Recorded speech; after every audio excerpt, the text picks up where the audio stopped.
Khyber Pakhtunkhwa has potential beyond belief. 46% of Pakistan's forest is in KP. 27% of our land area is under forest. You have glaciers and you have rivers and you have streams, and the potential is unbelievable. The worst thing you can do is just build a road and then open it up to tourism. That's the worst thing you can do. A valley like Kumrat, if you pump in 20,000, 10,000, 5,000 people, thousands of people into it, it's going to have deleterious effects. You're not going to be able to enjoy the scene because it's going to be crowded. The sky is the limit. We haven't even stepped into this pool as yet, the ecotourism pool. You know, there are countries that run on tourism and ecotourism financial injections. What about the concept of ecotourism? Green areas, you know, that's where the whole concept of ecotourism comes in. That has to be soft, that has to be very carefully planned. It has to offer activities that do not damage the very, very fragile environment. KP's forests are majority community owned.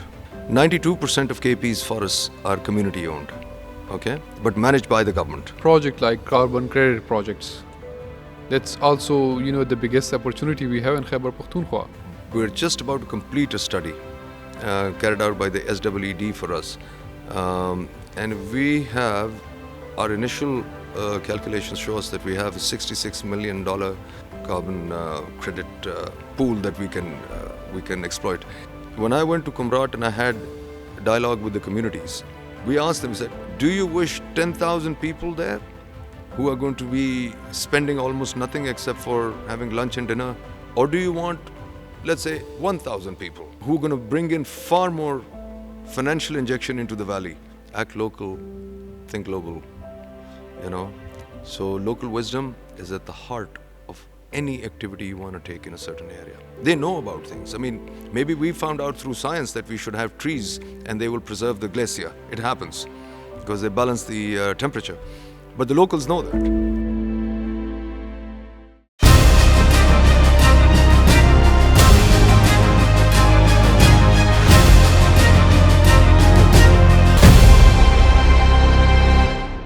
Assalamu alaikum, welcome to our podcast. I am Sohail Asghar Khan. Today we will be talking in English. We have a very special guest in our special podcast series, Shahid Zaman Saab. Shahid Zaman Saab, thank you so much for giving us time for this specific podcast.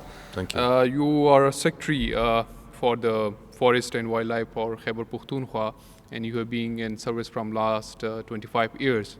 And you have been serving in the major provinces, 2 times in Punjab and then Gilgit-Baltistan, and now in Khyber Pakhtunkhwa.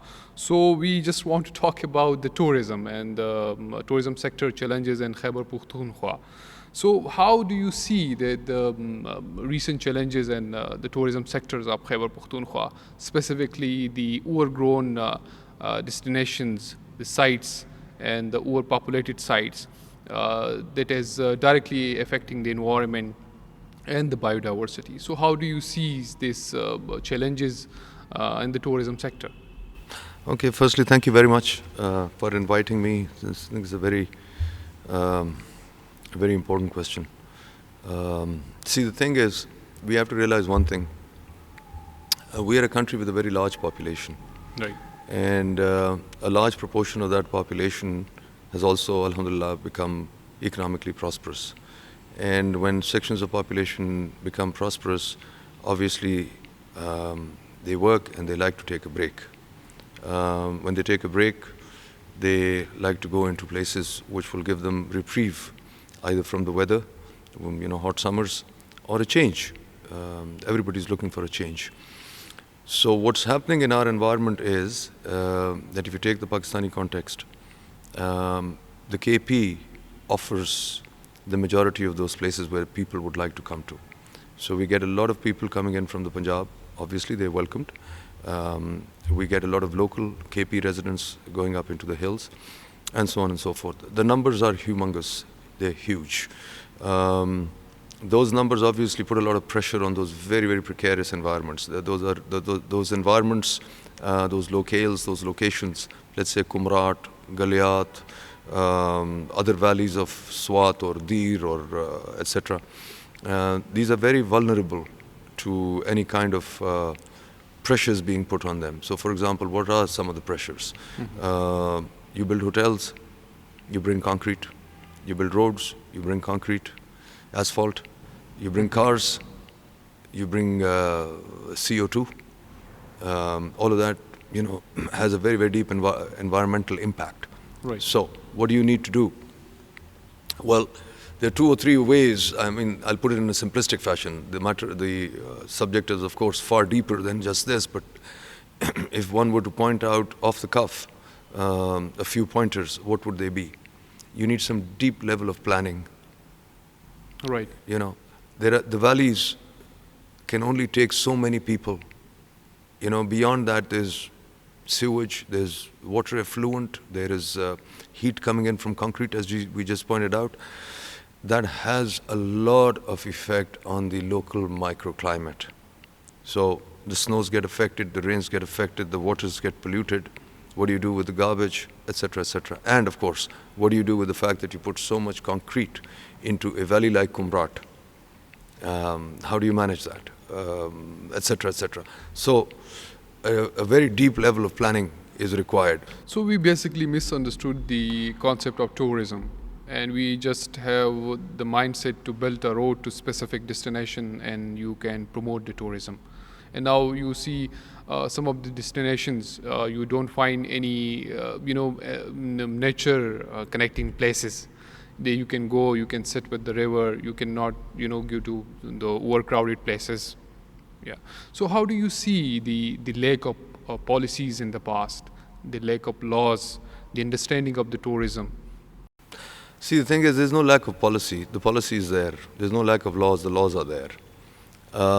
What you need to do is, which is what we had started doing back in 2018-19, together with the World Bank. What you need to do is you need to get into what is called as destination planning. Right. Okay. Every valley, every location will have the capacity to take a certain amount of footfall. A valley like Kumrat, if you pump in 20,000, 10,000, 5,000 people, thousands of people into it, it's going to have deleterious effects. You're not going to be able to enjoy the scene because it's going to be crowded. You need to do master planning. The worst thing you can do is just build a road and then open it up to tourism. Yes. That's the worst thing you can do. Unfortunately, those are the kind of things that have been happening in this country. We need to realize, we in government at the state level, we need to realize that we need to first plan a master plan for every area, a tourism plan, and thereafter decide whether we need a road or a lot more than just a road. Right.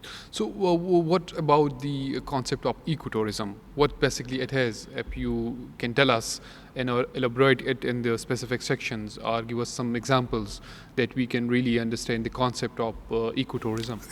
Okay, so see, the thing is, the location will decide what kind of tourism you want. I mean, in the city of Florence, what attracts people? It's the beautiful lanes, the fantastic museums, the culture, etc.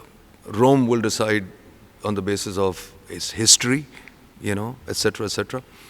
But if you go into green areas, that's where the whole concept of ecotourism comes in.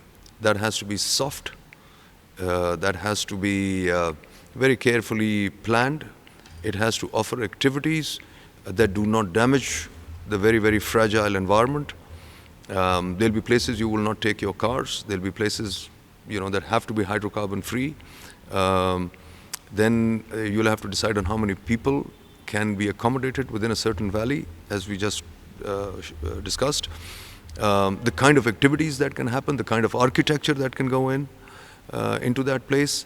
So all of these activities, basically speaking, have to be planned around the fulcrum of a soft footprint.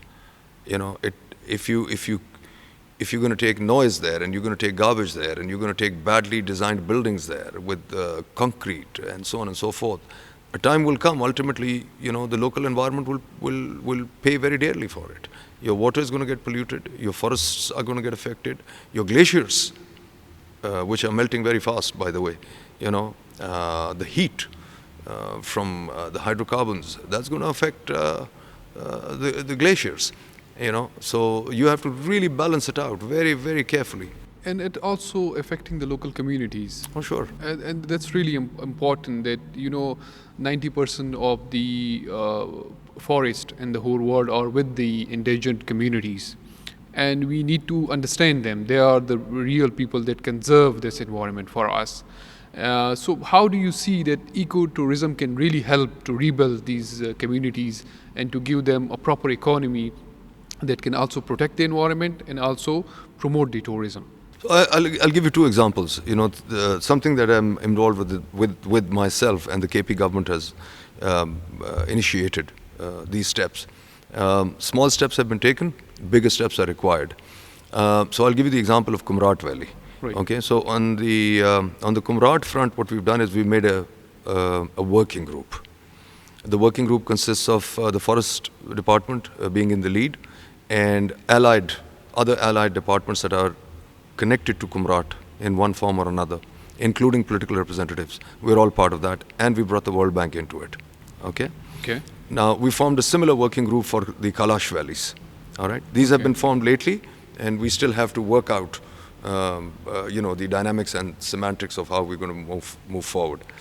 Now, having said that, what have we done in Kumrat, for example, up till now? So first of all, we realized that this complete madcap construction that's happening with bad designs and bad materials, that has to give way to something far more planned and far more structured, vis-a-vis the material you use, vis-a-vis the kind of designs you use, what do you do with the effluent water, etc., etc. I'll just come to the role of the communities. So we're doing that with Kumrat. We've also put a stop to further construction right now. Okay. Now, when I went to Kumrat and I had dialogue with the communities, I asked them one simple question. I said, do you want tens of thousands of people coming in who are going to, ultimately that number of people are going to affect your culture? It's going to be a game changer. It's a game changer not in a positive way, but in a negative way regarding your lifestyle, your way of living, and so on and so forth. I mean, you're very happy right now to sell them your plot of land to build a hotel and become a little partner in it, or get a lump sum chunk of money. But a time will come when this valley will remain no more conducive to your living according to your lifestyle. The money will come, but you will lose your privacy, culture. Sure, and all that. Absolutely. And they took that message very well. And they said, so what are you exactly looking for? So I said, look, let's get together. Let's have a set of structures put in place, which will decide, in which we will decide together with the communities. Because ultimately the benefit has to come to the community, and it is their valley. Obviously. So we come in with the support, we bring in the right kind of development, planning, enforcement, etc., and you give us the space to work.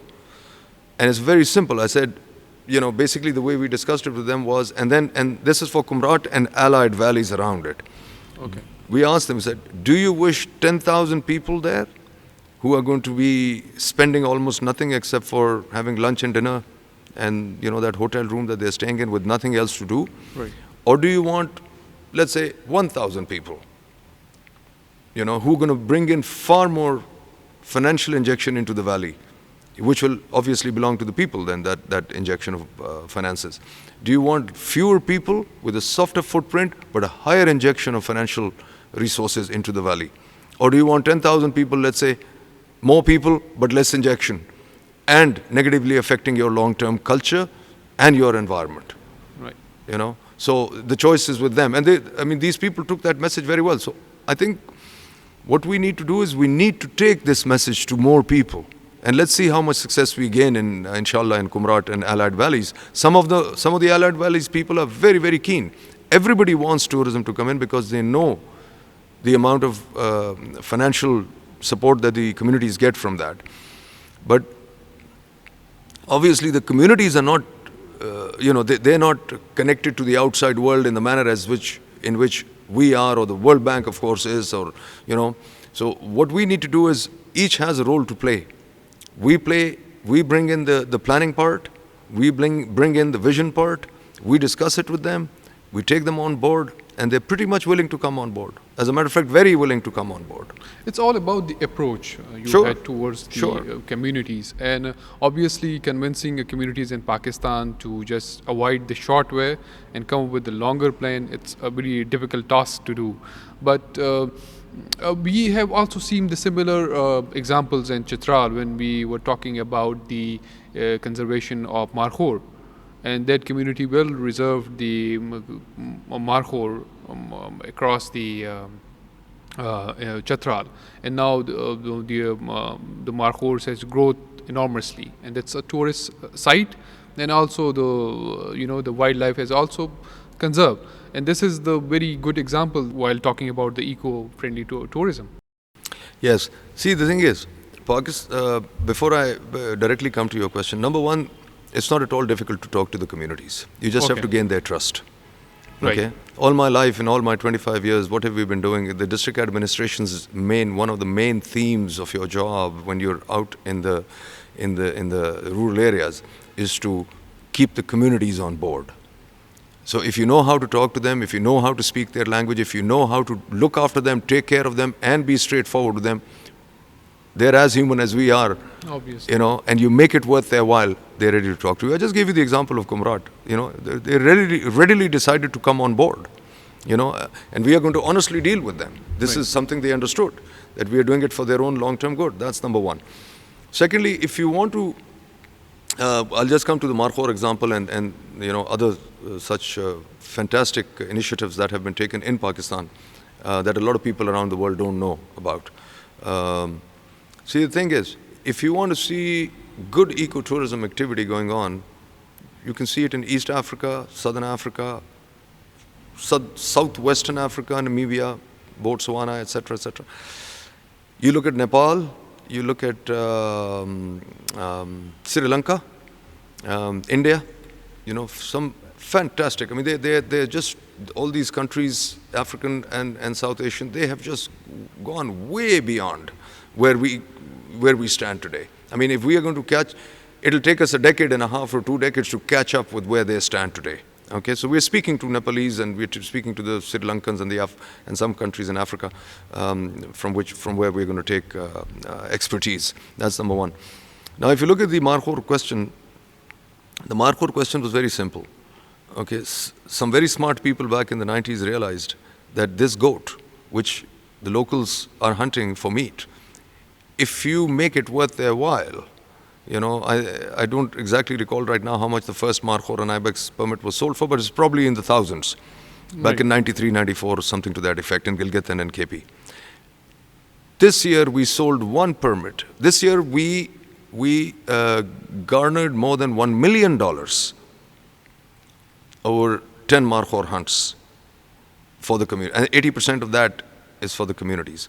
So what you do is you realize where the problem is, you come in with a certain vision, you make it worth the while of that community, and today the reason why KP has more than 4,000 Markhor is because those communities saved them because they realize it's not just a goat.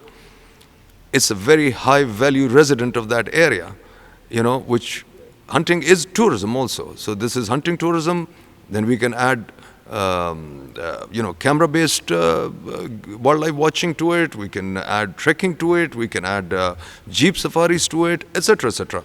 Camel, horse, you name it, glamping, the whole vista is open to you. We haven't even touched the base of the mountain yet. It's a very beautiful sight when you visit the Garab Chashma route, and at the evening when the sun goes down, Yeah. these Markhors come down to just drink the water from the river. Yes. And you have very beautiful sightseeing. Yes.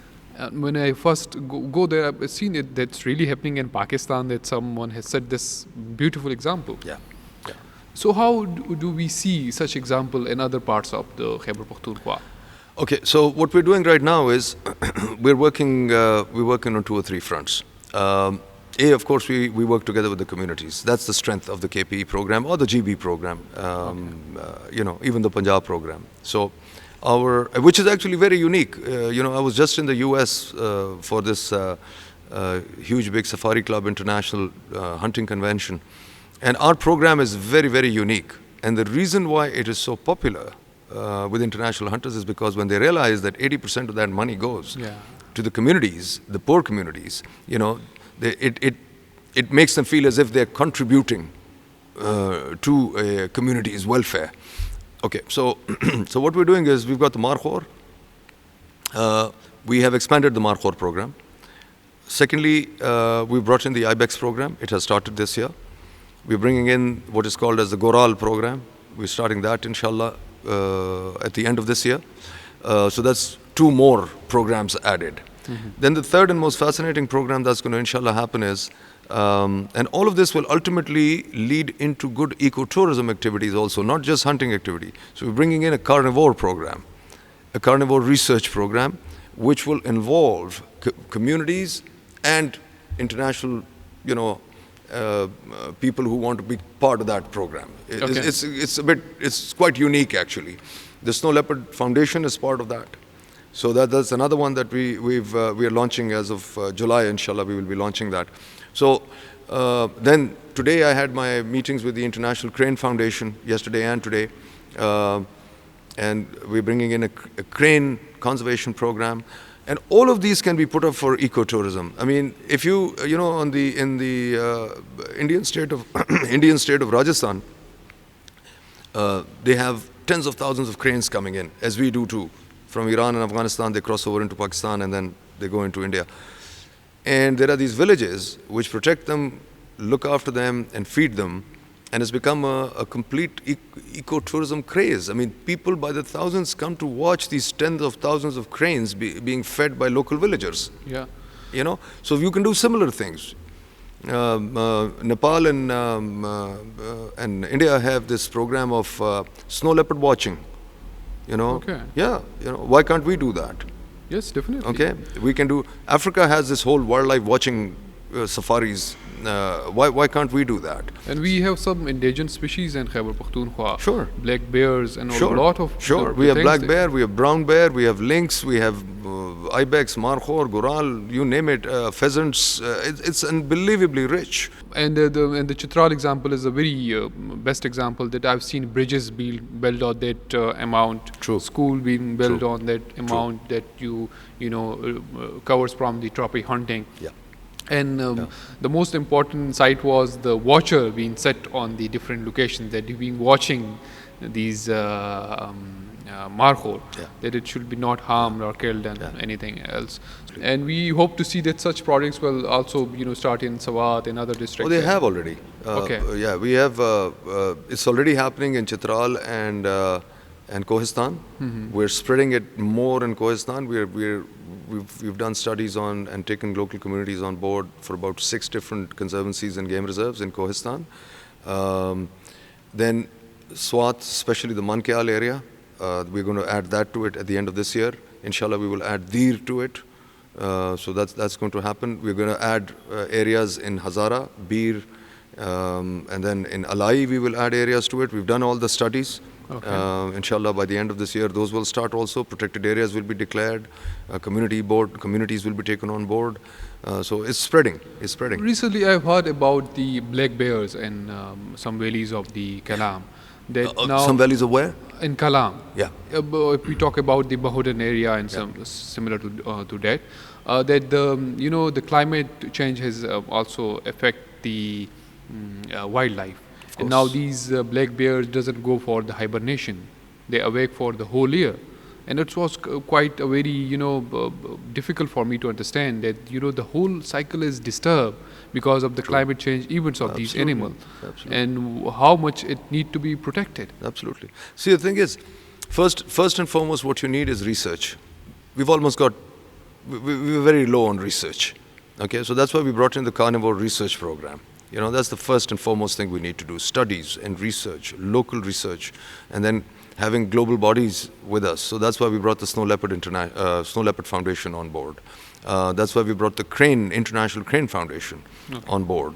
So you need to do all of these things, and we brought in the whole compensation program for communities because they are getting affected. So on and so forth. You have to have a 360 approach. Obviously. So when you were the secretary for the tourism in the past, one project that you came along was the kite. So how that idea came to you, and how Okay. the government executed that project? Okay, so as far as KITE is concerned, I think the credit should go where it belongs. So KITE was a program started by my predecessor, and then I took it forward.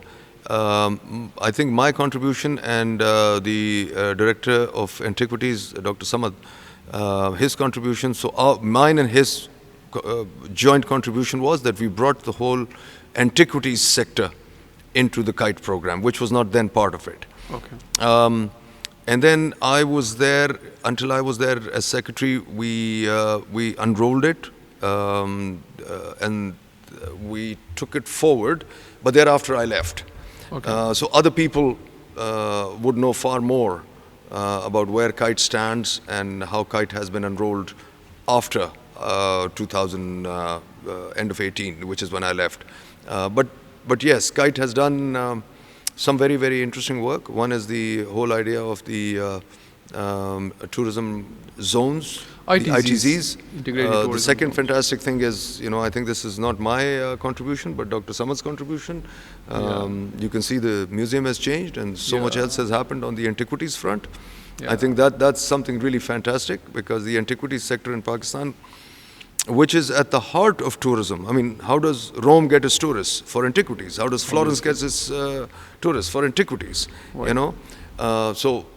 So in addition to ecotourism, you've got this Buddhism-based antiquities, Buddhism-based/antiquities tourism that has been fantastically supported by Dr. Samad and his team, and with the support of KITE, I believe.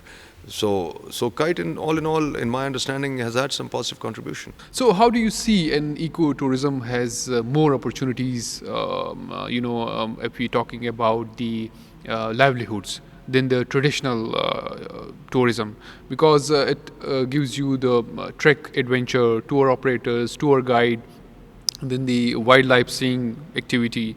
So how do you see that opportunity, that ecotourism come along with a lot of opportunities? Yeah, absolutely. I mean, it's the right way to do tourism, I'll give you an example. We've now brought in a project for the lake up in Naran, Saif al-Maluk. If you look at the trajectory, the sad trajectory of Saif al-Maluk over the last 25 years, I mean, I remember from a time when very few people were there, nobody, sort of stayed with the kind of activities that happen there now, and the heavy rush of population wasn't there, and we used to go trout fishing over there. And if you look at it now, there's tens of thousands of people there, there's car parks there, all of that activity is there. And I asked the other day, it's a national park area, so I asked the other day, I said, what's the foot count? And it's unbelievable, the number of people who come and visit that place on a daily basis.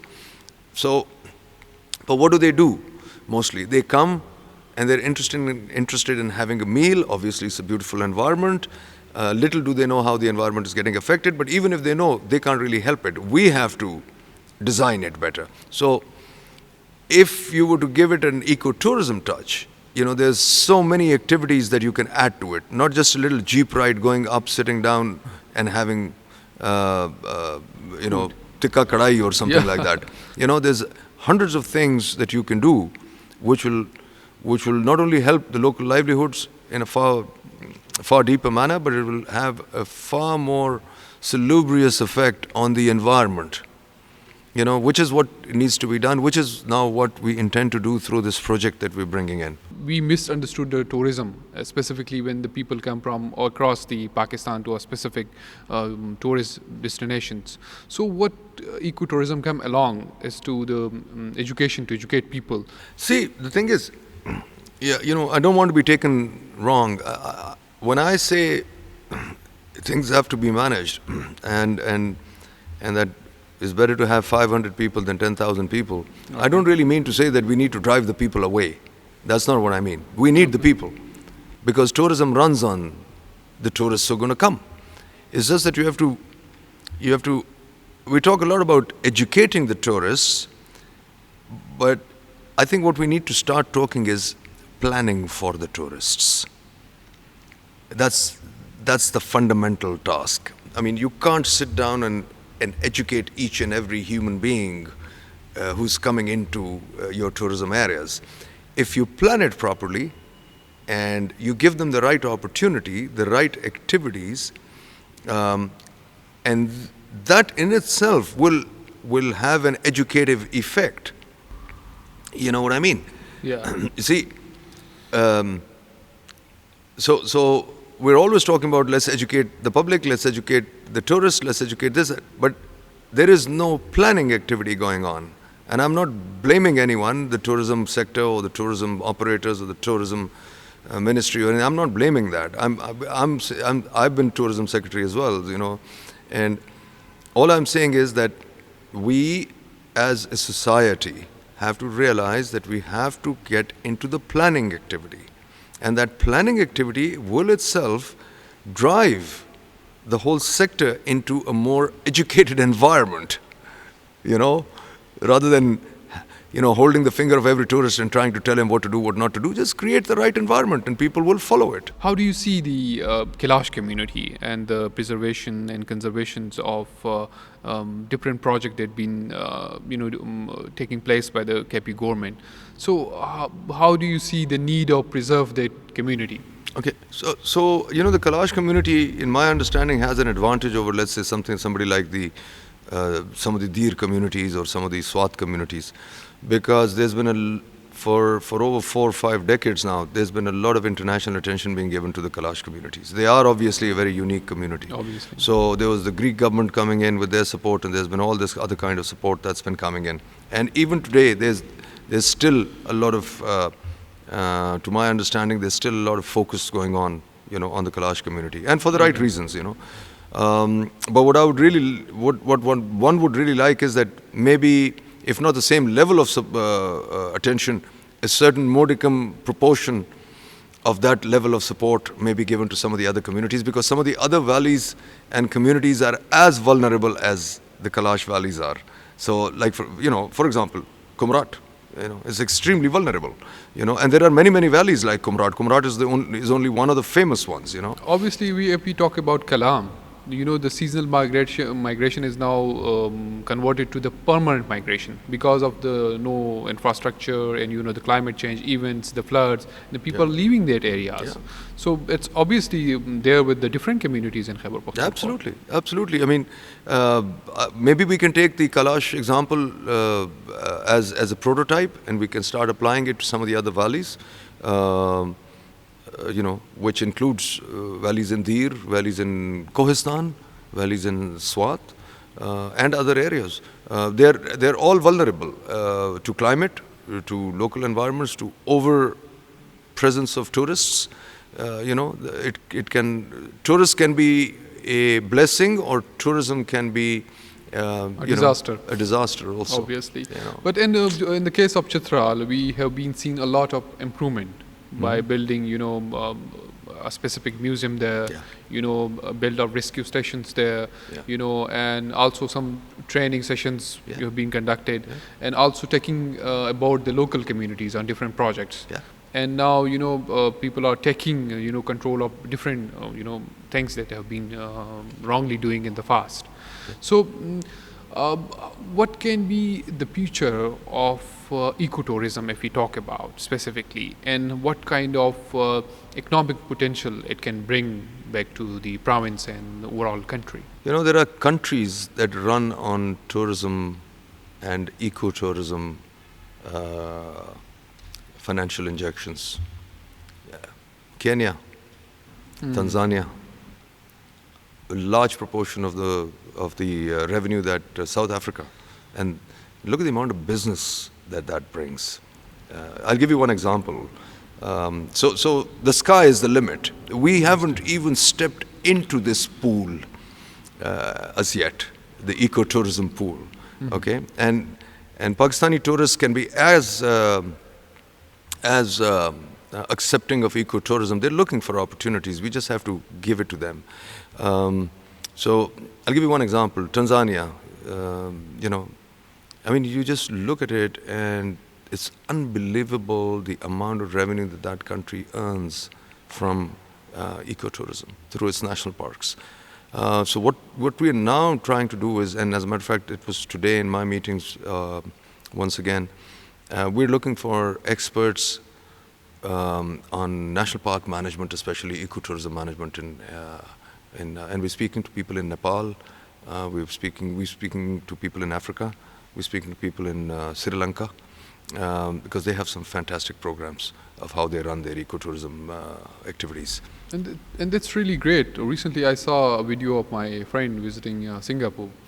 So he showed me in that video that I'm visiting this specific rice fields, and people are working there, but they have taken ticket from me just to see the rice fields. Agri-tourism. Agri-tourism.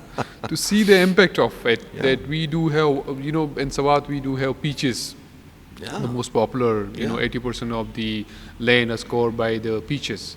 Same as the goes with the apple and all the, Yeah. the Yeah. agri-tourism. Absolutely. And that's the really biggest potential we have in Khyber Pakhtunkhwa. Oh, the Khyber Pakhtunkhwa has potential beyond belief. I mean, look, 46% of Pakistan's forest is in KP. 27% of our land area is under forest. You have glaciers and you have rivers and you have streams, and it's the potential is unbelievable. And as I said, we haven't even stepped into the pool yet. So what if you go down this road? You'll be matching countries who just earn millions and billions from tourism. I mean, you're already earning a lot because there's a huge proportion of Pakistan's tourists come here and to GB. So you're earning a lot. We did this World Bank study on the Galiat, and it was amazing how much money tourists were bringing into the Galiat. But obviously you need to focus them in a far more structured manner, not in the manner that is happening right now, And there are being a lot of projects like carbon credit projects. Yeah. That's also, the biggest opportunity we have in Khyber Pakhtunkhwa. Yeah, we do. We're just about to complete, I'm glad you mentioned carbon credits because that's the way forward.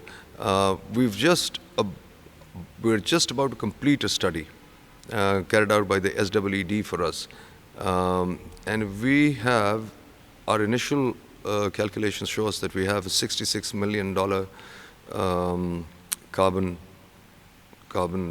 credit, ceiling, not ceiling, but pool that we can exploit. $66 million annually. It can grow. This is just the beginning. Right. So carbon credits is big on the cards. Inshallah, I hope by the end of this year, or much before that, hopefully, we can launch our first projects, just like Sindh has done. Yes. Sindh is now into its third carbon Engro, project. They have done it with the, the Engro. Okay. They did the Delta Blue 1 and then the Delta Blue 2, and now they're going for the River End. Obviously. And I hope that, inshallah, before the end of the year, we will have launched our first carbon project. Inshallah. Let's see. As you are leading the forest department of Khyber Pakhtunkhwa, and we cannot talk about the tourism without the forest. Yeah. But recently we have seen that a lot of talk is being going on the deforestations. When I visited Kalam recently, I've seen that people are, cutting the forest just to make a place to build a hotel. So how do you see the recent events of the deforestation in the province? Okay. I think it's very, very important to clarify something. Number one, we have to realize that KP's forests are majority community owned. State managed by the government, but community owned. Most people don't know that. 92% of KP's forests are community owned, okay, but managed by the government. Majority of it. 92%. 92%. 8% are purely government owned. Okay, so we have 3 or 4 categories. We have what is called as reserve forest, protected forest, Guzara forest. Okay, and then there's a 4th category called woodlots. Woodlots are basically the lands belong to the people, the trees belong to the people. Okay, we manage them. Okay, pretty much similarly, Guzara has a similar concept but different. And then we have the protected, and the reserve is completely owned government. Okay, having said that, in recent years, this whole concept amongst people has grown that as if there's a lot of deforestation happening. Let me assure you, let me assure the communities, our people through your podcast, that's not the case. Okay. As a matter of fact, in the KP, between 2014 and today, forest cover, tree cover has grown from 20% to almost 27%, 26 point something percent. And I'm not taking the credit for that. I don't even have to say that because I haven't done that. I just came in 8 months ago into KP Forest. Other people over the years have done it. And there's been some fantastic programs. The Billion Tree Plus program of the PTI government, the first one. Then came the 10 billion tree program, also which was started as something called as the Green Pakistan program. It's now again called GPP, Green Pakistan program. These two programs have been instrumental in spreading, augmenting the forest cover and the tree cover. There's a bit of a difference between forest cover and tree cover. Okay? So both have grown. Okay, that's one. Number two, we have what we call as the Scientific Forest Management Program. Okay? And under that program, there is harvesting happening, legal harvesting happening. A lot of the times when people talk about, oh, we see trees lying here and there or stumps lying here and there, most of that is, I went through that last season, and majority or almost all of that is actually legally harvested timber. Okay, all countries in the world have it. You know, Europe has it, Austria, Germany, you name it, they have it. The US has it. You have forests, you also carry out legal harvesting. And the legal harvesting, I mean, you'd be very surprised to hear, generally the amount that you take out from a certain area, you know, is actually no more than 2.5 to 3%. And it's very carefully marked based on very scientific methodologies, you know. So this year, basically what happened, which is what I had to deal with, was a lot of tourists coming in and them seeing piles of timber lying by the roadside, because these are mountainous areas, so you can't have go-downs for them. They have to be by the roadside. And these TikTok videos started spreading regarding deforestation and so on and so forth. And what you refer to people building a hotel, it's not as if they can just go anywhere and just build a hotel and cut the forest. In all probability, that's their own land and their own trees. Okay? So obviously areas have to be master planned, and there have to be local government permissions and so on and so forth, you know. But the very fact that a certain development activity is happening is, in most of the cases when I got the messages and I checked it up, that was people's private land, woodlots, or private, sorry, not woodlots because we manage the woodlots for people, private land and private trees. How we need such kind of master planning, and specifically in the populated areas we are, you know, surrounded by the forest. So what the department is going in that regard? Okay, so as far as we are concerned, you know, we presented to the government, and we're very thankful to the government. They took our proposal. We came up with these. We decided that we should take the lead in two areas where we have a substantive presence, i.e. Kumrat and the Kalash valleys, because those are forested areas and we have a lot of presence there. So as far as tourism planning and master planning is concerned, those are the first two, and Kumrat being the first that we want to target. We've already spoken to the World Bank. I was even exchanging messages with them today regarding, inshallah, the arrival of our master planners. It's going to take some time, but inshallah, we certainly hope it's going to take place. So that's going to be the first of its type. Okay. So, which is basically a whole destination, the whole valley being master planned. Mm-hmm. What does master planning basically mean? You know, you take certain areas where you do development work, you leave most of the other area for ecotourism activities, you protect and conserve the local culture, the privacy of the people, and you add activities like local food, maybe a visit to local homes where you can have yak milk or something like that. And so every activity has to be master planned. Okay, you can't leave it open. Even tracks that people will take, they have to be marked. You shouldn't be walking everywhere because meadows have flowers, and flowers attract bees, and bees are important for forests. These are things that have to be taken into cognizance. So you have to protect each and every activity that's naturally been happening, and make sure that through your master plan there's the least amount of intrusion that happens. Recently, I've seen a very good example in Bahrain of Ayun village that has been preserved by the local village from last 15 years. Okay. And now that forest has grown so much that the wildlife came into it. The locals, I interviewed them, I did a story on that specific village. Yeah. They have seen bears in that specific forest, a lot of birds, and everybody is just they have clear directions and nobody is going to cut any tree. So that's a really good example, and people are taking responsibility of their own environment. Absolutely, they have to. And one thing they mentioned that they have stopped the shepherds to going into the forest. How do you see that aspect of it? That's. I'm glad you pointed out the Ayun community and the shepherds question. See, the thing is, under the 10 billion program and the BTAP program, and now we're bringing in the BTAP Plus program, and now the GPP is coming back. Right. A lot of forest areas have been regenerated. So those are the areas you sort of do, you stop your grazing and trampling, as they call it. You don't walk in those forests because the new growth is coming up, and you don't go graze your animals in those forests. Okay. Now, having said that, this thing has really come up and it's spreading.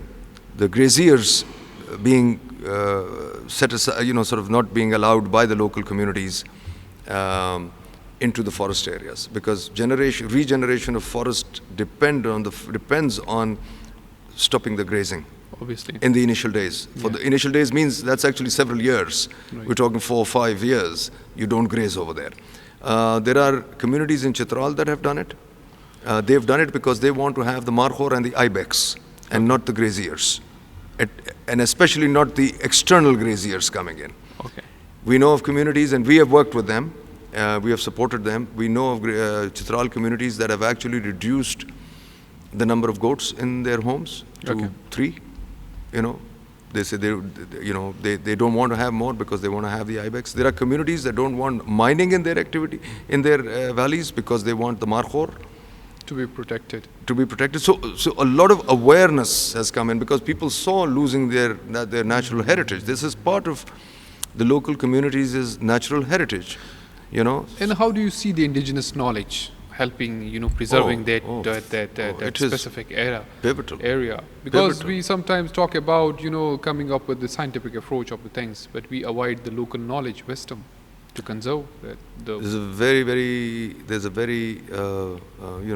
There's a saying which says, act local, think global, So local wisdom is at the heart of any activity you want to take in a certain area. They know about things. I mean, maybe we found out through science that we should have trees and they will preserve the glacier. It happens because they balance the temperature. But the locals know that. They told me that, when I go into these areas, I sit with the communities. They told me about how they didn't want graziers coming in. We picked that up and we gave them state support to all those communities that did not want graziers coming in, outside graziers. Okay. Our whole GLOF program depends on local wisdom. Forestation programs, is dependent on local wisdom. Okay. So you have to have local wisdom on board.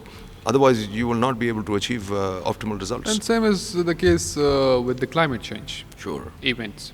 But, the climate change events is basically a very alarming, and Khyber Pakhtunkhwa specifically, we talk about the infrastructure being destroyed, the overall weather patterns has been changed. But it's also a very good opportunity to talk to the community. They have seen that the things have been changing drastically, so we need to, be protected more. And it's a really good opportunity to talk to the local communities to preserve their forest and environment. I agree. See, the thing is, My last, let's say, 5 years that I have been in the forest sector, forest, wildlife, environment, climate sector, I've realized one thing. I've sat with communities who had cut down their forests and soon realized that A, they had lost their natural heritage, and B, they realized that some really drastic changes were happening at the local level as far as climate was concerned. And they all got together and regenerated their forests. Of course, they're still young, those forests, but so I've seen those communities as well. The communities are dependent on these natural resources. So it's incumbent upon us, and we in the KP, we do talk to them. I'm not saying others don't, I'm sure the others do too, but in the KP, there's a very strong tradition of, let's say, the Forest Department speaking to the communities, and the communities and us are very, very strongly engaged with each other. Okay. They know things that we don't, and we know things that we can bring as better support for them, you know, because we have access to external knowledge, scientific knowledge, international support, and so on and so forth, state support. They have the wisdom, you know, and they have the local stake. So if the two of us get together, which we do, you always get better results. That's really great. Lastly, one thing, how, as we're talking about the tourism and the ecotourism, how the forest department coming along with the tourism department to, you know, promote tourism, what's been happening in the past so many years or in the near future? Okay, good question. Very relevant question. So what we've done is, we've already drafted an MOU with the tourism department, and inshallah we'll sign it anytime soon. It's just with the law department as far as legal vetting is concerned. We've basically told the tourism department that we will open up all our areas to ecotourism activities. They have projects which have been already approved, about 14 or 15 of them, and we will give them access to our forested areas, whether they're national parks or they're reserve forests or protected forests. That's one. Secondly, we have bifurcated our national parks into spheres of activity for wildlife department and for forest department. And each of them have been tasked with making an ecotourism plan. Okay, so they're doing that. That's the second thing. The third thing is that we will, inshallah, launch glamping in 2 of our national parks. Okay. But the glamping will not only just be going and spending the night. It'll be a 360 activity-based glamping. So there'll be trekking in there, there'll be, you name it, and it'll be there. And it'll all be done through the private sector, but with very, very strict oversight on how you're going to conduct your glamping activity and your ecotouristic activity. So those are 3 or 4 things that we're doing together with the tourism department and on our own. Obviously, the ecotourism comes with the concept of the environment and conservation of the environment. Absolutely. If so you are going to the forest, then it's your responsibility to, you know, collaborate on such. So this summer we will show some very good touristic activity, inshallah, to discerning tourists who would like to be part of it. We will be really excited to talk about Inshallah. that activities very soon, inshallah, in our next podcast. Very well. Thank you so much, Shahid Zaman Saab, for your time. Thank you. And it's really good talking to you about the project that you've been implementing, the plans you have in the future. It's a pleasure. And we will have soon another session. Inshallah. Looking forward to that. Thank you. Thank you everyone for watching our podcast. This series will continue where we will be talking to different experts of various tourism sector. Until that, goodbye.